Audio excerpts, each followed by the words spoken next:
Hi everybody, welcome to part 2 of the Mark II build.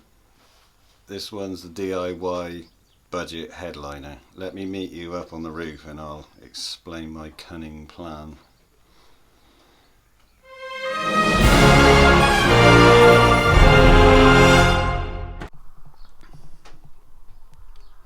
Okay, so here we are back on the roof.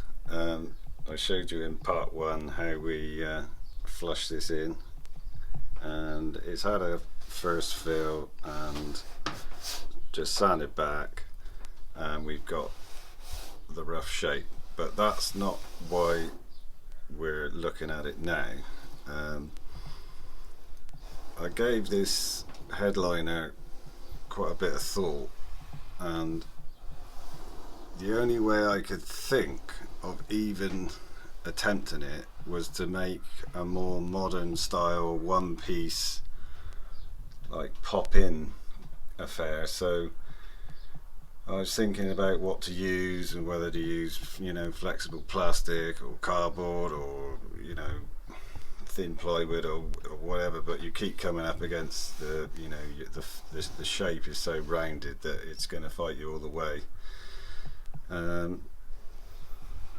just couldn't think of how best to do it, and then it suddenly occurred to me that I've got the shape I need right in front of my eyes. So the plan is to try and use the roof as a mould to make the backing board.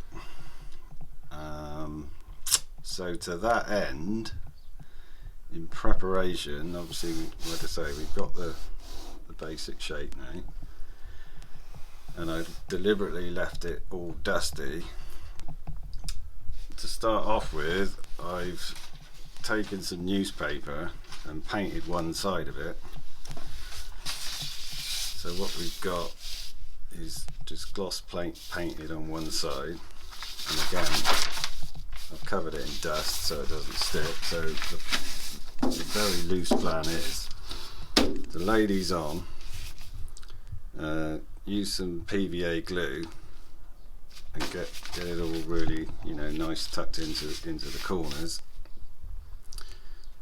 That'll act as like a barrier between what, if you like, between what we're trying to build and the car, because it's no good having a nice shape and you can't get it off and you've got to wreck it to get it off. So that's the plan there, and then we'll just go from there. We can start sticking some cardboard on top of that and then paper on top of that, and we'll just see where it goes. But yeah, it definitely throws up more problems than solutions. So let's make a start on getting this stuck in, and then we can address those one at a time. I think that's the only way to go, because otherwise we're going to be defeated before we even start. So let's get sticking and see how it goes.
Okay, so here we are after just one layer of paper, and it's not gone too bad. And if I was going to do it again, cut these sheets down to at least sort of half size, because you know, even just one thickness of paper would fight you to lay flat. But anyway, it's kind of worked out all right. I've just been cheating with a little bit of masking tape on the bits that are being stubborn, but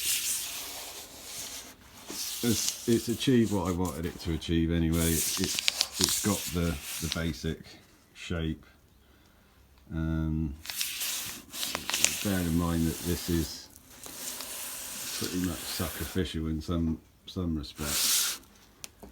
You know, it doesn't have to. The bit we're looking at is going to be pointing at the ceiling. You know, it's underneath of this that's going to be important, and we can you know, improve that once we finally get this off. So for now, that's absolutely fine. So let me get on with putting more layers on, and I'll bring you back when you've got something here to see.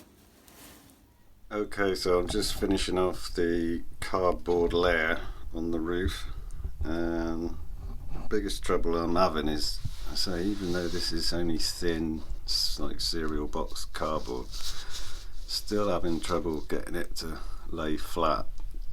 I'm having to, you know, pie cut the cardboard to give it a chance, and then stick it down with some masking tape, especially on the, you know, on the corners where the nice shape is. So that's how we're getting on. So once I've done this, I'm going to just give it a quick another layer of newspaper, just to kind of knit everything together. I'm filling in all the little gaps with cardboard. So paper next, and then probably that piece of green foam over there, at least in the middle. I don't want it too thick on these edges, because if you think about it, it's already too big to fit underneath, but that's not necessarily a bad thing, because it would be trying to spring out against the sides, which is kind of exactly what I want. So, you know, obviously we're hoping it's going to be fine, but time will tell. Okay, so finish off the cardboard, another layer of newspaper, and we'll see how we go.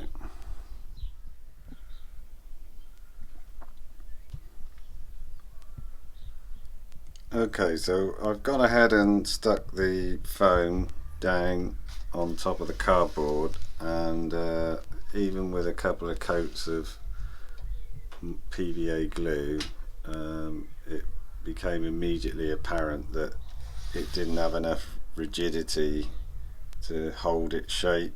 You know, it was just all floppy. So I've gone ahead and just put a sort of smear of fiberglass around the edges and whatnot, just to make it hold its shape, and it is now just sort of holding its own. I think you can see, and you don't need a lot, and I can't put a lot on it because we don't want it too rigid, otherwise we won't get it in the car. So that's where we are. The job has experienced a bit of mission creep, as I'm sure you guys are aware of how these things go. So let me see you in the car and I'll try and explain what's going on.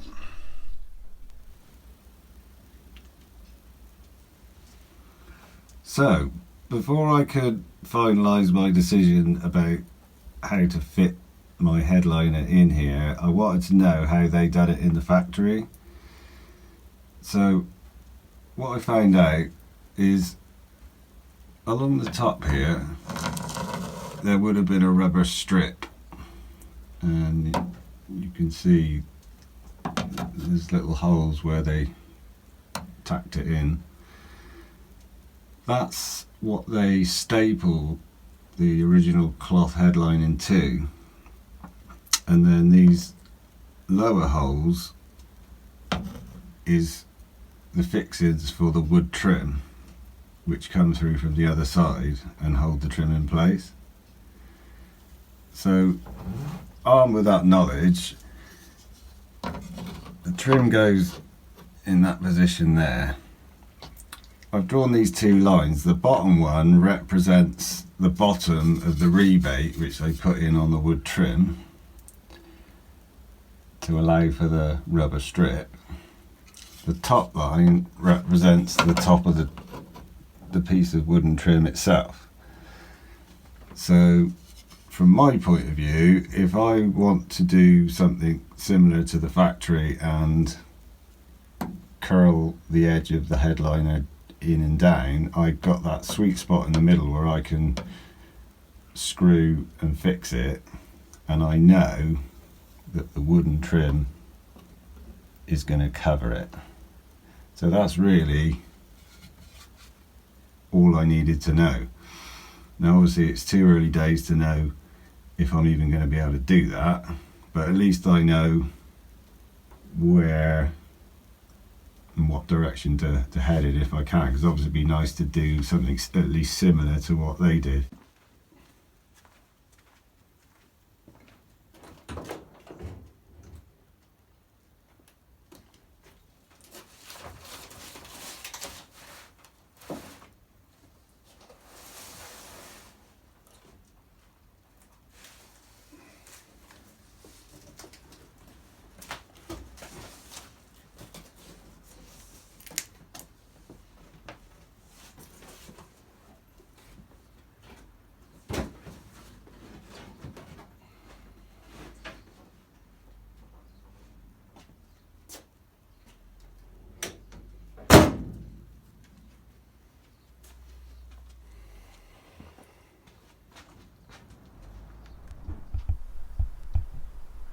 Okay, so we got it in the car, which was one of my big concerns.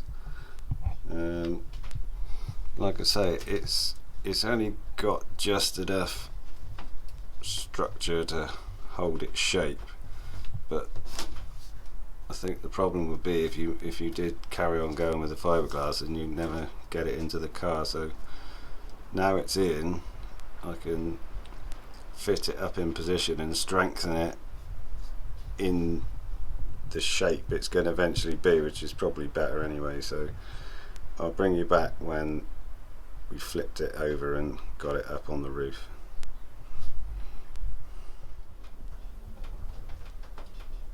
Okay, so we're in with the aid of some props. So far so good. So I've got about an even gap of, technically 2 fingers. So just drawn around the doors, as you can see, and I'm going to make that my first trim cut, and then we'll start getting it where it needs to go. Okay, I've got the liner in. I've fixed it back with self-drilling screws where it fitted nice, and where it didn't, we've just made little cuts and then taken the crease out there and there. So just work with it really. The next problem is the sagging in the middle, so I'm going to cut some strips of steel and obviously span it across and see if we can get that to stay back, because even if it's not sagging now, you can see that it's gunning, so we need to get some more, now it's in the car, we can spray bring it into position, or at least that's the plan. So let me get and cut some strips.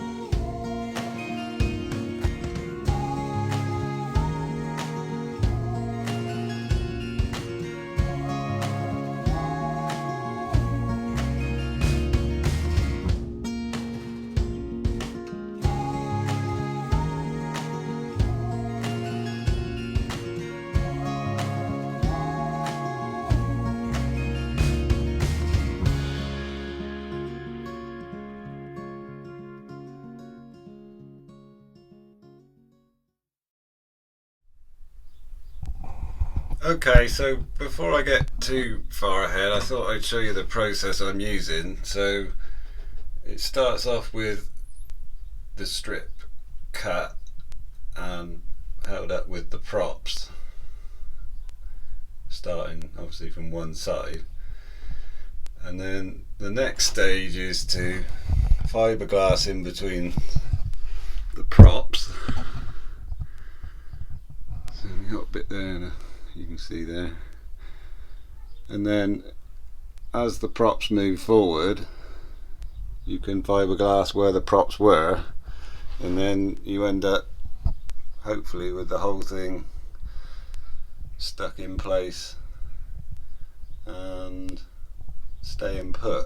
Now, is it perfect? No, I wouldn't have thought so.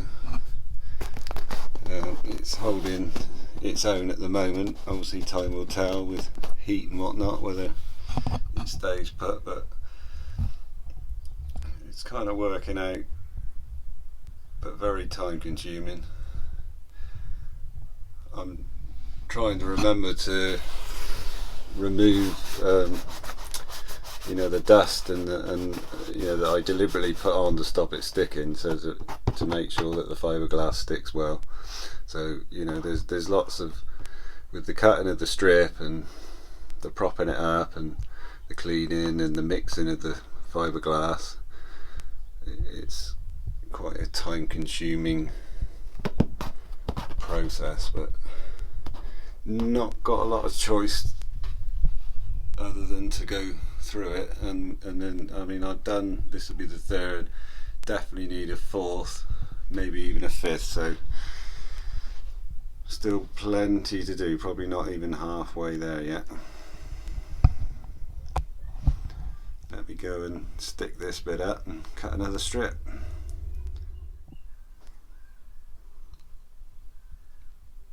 It's been over a week since I've done the last video. I was hoping to be able to say this is the last time you'll see this in position, and the next time it will be down on the deck being covered in cloth. It's probably just as well in some ways that I was busy this week, because it's given the liner a chance to settle, if you like, and it has highlighted you know, predictably, that we do need to get just a little bit more strength in. So let me show you what I'm on about. So we've got a bit of an issue here. Obviously it's always going to be, you know, in the centre and the weakest point, because obviously gravity's doing its job. This one's okay, and then we've got the same going on here, which I knew I'd have to put some more fiberglass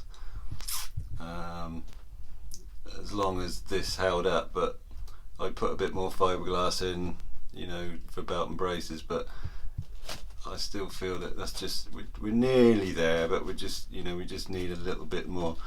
Also I picked up on some factory holes and got some of the plastic plungers, which I'll trim in the same cloth, so I'm not worried about back here. That'll pin up nice.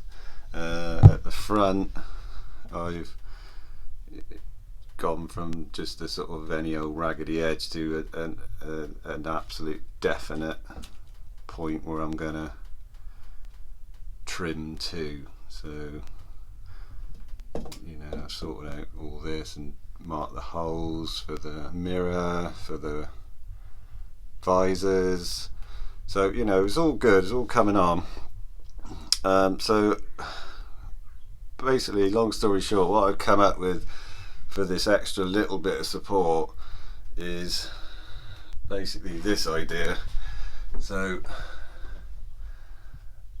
what we've got is some really stiff, I don't know what it is, sort of like fencing wire, which I've using my props, I've propped up at a bit at a time, starting at one edge and then pinching it with self-tapping screws going across. And bear in mind, this first one I've done looked like this one before I started, so it's not moving anything like as much. The other problem I got is above this is really, really thick insulation, sort of anti-drum stuff. It's got to be over a quarter of an inch, so where I want it to spring up, it's actually almost fighting me, it's almost pushing down, it's very, very straight across the middle, so I'm always gonna be fighting it, so we're just gonna have to do the best we can do. So I'm just debating, once that's in, what I'm gonna do next. Am I fiberglassing over it? So I'll get a little test piece of cloth, and I'm sure this is all gonna, you'll be able to see it and all the rest of it, but it just is gonna be what it's gonna be. So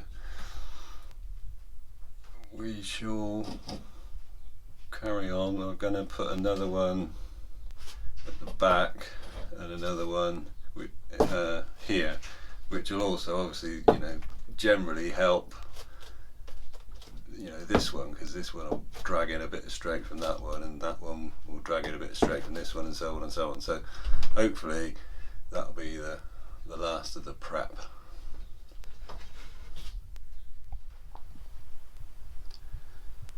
I've finished all the wire bracing that I'm going to do now, and I've put some filler along the lines of the wire to blend them in as best I can, and I've given it a really good coat of PVA. I think you can see the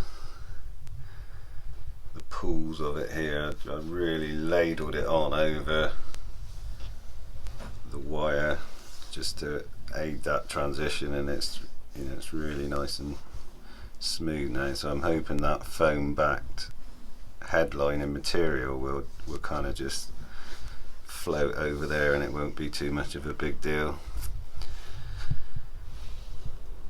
I'm not concerned now about the the strength issues.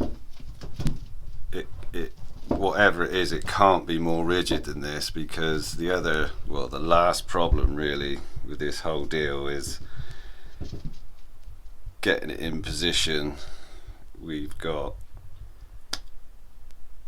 about a meter of room in the car to work with, and this is over 1100 in places, so we still need to sort of buckle it a bit to flip it into position. I'm so worried about it. I think I'm going to have a dummy run before I cover the board in the final cloth.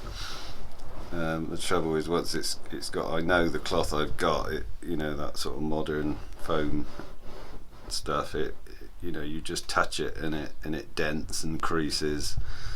So I really want to be 100% ready when it's all trimmed, so that it doesn't get damaged. But it's okay. I'm reasonably happy with it.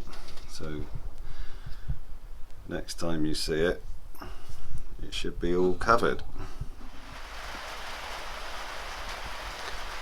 So I think you can see things have moved on a bit from when we were last looking at it. I was concerned that when I flipped it up into position, I was going to damage the board, and obviously if the cloth had been on the board, then you've sort of gone past the point of no return. So I wanted just to do a dry run, and it didn't do it any good.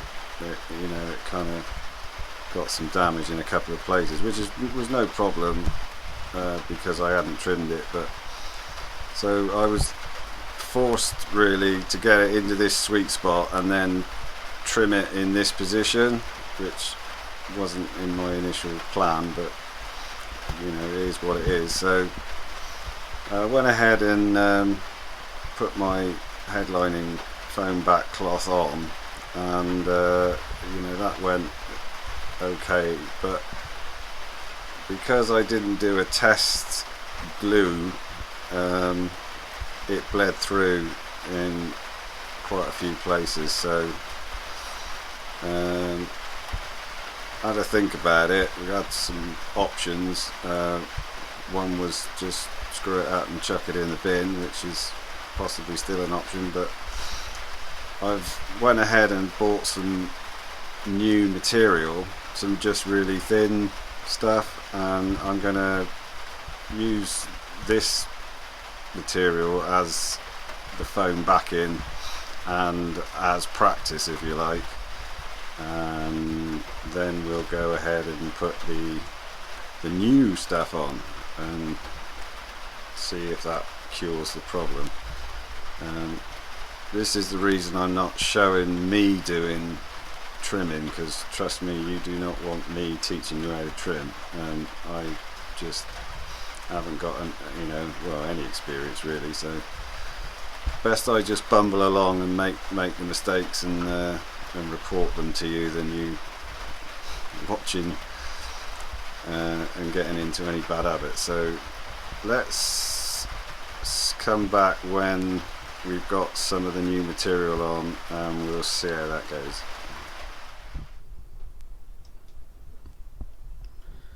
Well, there definitely seems to be something missing from this picture, and we know it won't come out, well, not least without removing the screens anyway. So yeah, it's not looking good. What I found out though was if you took the door off, it would come out, which I kind of wish I worked that out a couple of weeks ago. But anyway, we are where we are, so let's go and have a look. Yes, it's all right. So yeah, sticking away, again, long process. So the only bits that you might be thinking, well, that's not stuck, Stephen. These deliberately aren't stuck because they've got the fixing holes. Yeah, so it's going to be hard enough manipulating it inside the car, flipping it over and whatnot, without having quick access to some fixings to hold it up. So yeah, that's the last hurdle. So yeah, still coming along. Hopefully next time you see it, it'll all be up and done. Okay, we're in. Quite pleased with it, if I'm honest. It's not a disaster, so it's already exceeded my expectations. I wanted to say one of the reasons for tackling it at all was the Mark II guys will know that you need a set of bows, the metal wires that span across the car, and I think they're made of unobtainium. This is the problem with these unfinished restoration or projects in general that you take on from other people after stuff goes missing. But also they rust. It's a common thing with the Mark II family. You know, they rust away, and then everybody wants them. I've seen them advertised for 170 quid second hand. So yeah, you know, with all the money in the world, if you haven't got the bows to do it, then you need to get some bows. Also, I mean, I had a look, you know, just briefly, for the cost of doing this job. You can pay anything from 250 quid on eBay for the cheaper end to 400 or more for a headlining kit just for the material. Then if you're going to do that way, then you need to take the screens out, and then even if the rubbers are good like they are on this car, they've already been replaced when it was first done, so the rubbers aren't perished. There's nothing wrong with them, but if you were going to take them out, you'd have to replace them because the rubber would have gone hard. So you're looking at about £100 for a set of rubbers. I've no idea how much somebody would charge to do the trimming for you, but I mean, they want 2 days presumably at least, because they want it for the second day to do the steaming and to get all the creases out of it. So I mean, they could probably name their price, you know, 3, 4, 5, 6, I don't, you know, £100, I don't know, I have no idea what they would charge. And then you've got to pay somebody to take the screens out and put them in, unless, you know, you can do that yourself. But if you do it yourself, you've still got a time implication there. And like I say, in this case, if I had to go out and buy a set of headliner bows, you know, you're looking, you know, minimum £100, £200 if you can find them. So, you know, you start totting that lot up on you know, you're over £1,200. Well, you know, where does it end? Because this is just, you know, a daily driver that didn't cost that much, you know, didn't cost that much, you know, when I bought it. So, you know, if you say, well, no, that's fine, I'm going to pay £1,200 to have the headliner, then you know, you've got to pay top dollar for the interior and respray and so on and so on and so on. And you know, it can easily get out of hand. That's the point I'm trying to make. So yes, it's been, you know, fun to do it, and it's cost me, you know, just two tubs of filler and 10 cereal packets and a pot of glue. But there was also the fact that, you know, with the best will in the world, you know, nobody's going to get a trimmer at their house these days. So I was sort of I didn't have a lot of option, put it that way. So we've had a go. It's presentable. I'm more than happy with it. So, you know, it's good enough for me. Okay, that's it for this one. Stay safe. Bye for now. See you on the next one.